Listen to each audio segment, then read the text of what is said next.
চমক দিয়ে টি-20 স্কোয়াড ঘোষণা করেছে বিসিবি। তারকা নয়, বেঞ্চের শক্তি পরখ করার সাহসী সিদ্ধান্ত নেওয়া হয়েছে। লিটন তাসকিনদের দেওয়া হয়েছে ফ্রাঞ্চাইজি লিগ খেলার জন্য ছুটি, আর সৈকত ইয়াসিরদের নিয়ে সাজানো হয়েছে স্কোয়াড নিয়ে আরও থাকছে প্রতিবেদনে। জিম্বাবুয়ের বিপক্ষে 3 ম্যাচের টি-20 সিরিজের জন্য বাংলাদেশ দল ঘোষণা করেছে বিসিবি। নিয়মিত অধিনায়ক লিটন দাস ছুটিতে থাকায় এবার দলকে নেতৃত্ব দেবেন তাওহিদ হৃদয়। স্কোয়াডে বেশ কয়েকটি চমক রয়েছে।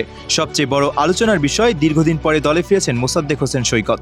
এছাড়া নতুন মুখ হিসেবে সুযোগ পেয়েছেন আব্দুল গাফফার সাকলাইন।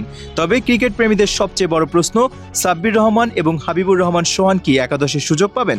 বর্তমান ঘোষিত টি-20 স্কোয়াডে সাব্বির রহমান নেই, অন্যদিকে হাবিবুর রহমান সোহানও এই সিরিজের জাতীয় দলে জায়গা পাননি। ফলে এই দুই ক্রিকেটারের একাদশে খেলার সুযোগ থাকছে না।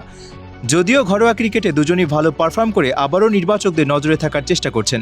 বাংলাদেশের ঘোষিত 15 সদস্যের স্কোয়াডে রয়েছেন অধিনায়ক তাওহিদ হৃদয়, পারভেজ হোসেন ইমন, তানজিদ হাসান তামিম, মোহাম্মদ সাইফ হোসেন, মোসাদ্দেক হোসেন সৈকত, ইয়াসির আলী চৌধুরী, নুরুল হাসান সোহান, শেখ মেহেদী হাসান, নাসুম আহমেদ, রিশাদ হোসেন, শরীফুল ইসলাম, মুস্তাফিজুর রহমান, নাহিদ রানা, মোহাম্মদ সাইফুদ্দিন এবং আব্দুল গাফফার সাকলাইন।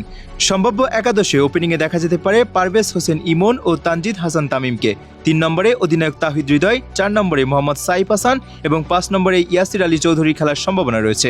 উইকেটরক্ষক ব্যাটার হিসেবে থাকবেন নুরুল হাসান সোহান। অলরাউন্ডার হিসেবে শেখ মেহেদী হাসান ও মোসাদ্দেক হোসেন গুরুত্বপূর্ণ ভূমিকা রাখতে পারেন। স্পিন বিভাগে রিশাদ হোসেন এবং নাসুম আহমেদ থাকবেন বড় ভরসা। পেস আক্রমণে নেতৃত্ব দেবেন মুস্তাফিজুর রহমান, তার সঙ্গে থাকতে পারেন নাহিদ রানা অথবা শরীফুল ইসলাম। উইকেট ও কন্ডিশন বিবেচনায় চূড়ান্ত একাদশে পরিবর্তনও আসতে পারে। এই সিরিজটি বাংলাদেশের জন্য অত্যন্ত গুরুত্বপূর্ণ, কারণ সামনে বড় আন্তর্জাতিক টুর্নামেন্ট থাকায় দল নিজেদের সেরা কম্বিনেশন খুঁজে বের করতে চাইবে।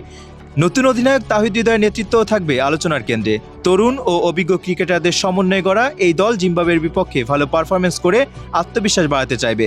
এখন দেখার বিষয়, ঘোষিত স্কোয়াডের ক্রিকেটাররা মাঠে নিজেদের কতটা প্রমাণ করতে পারেন এবং সিরিজ শেষে বাংলাদেশের টি-20 দলের ভবিষ্যৎ পরিকল্পনায় কারা স্থায়ী জায়গা করে নেয়।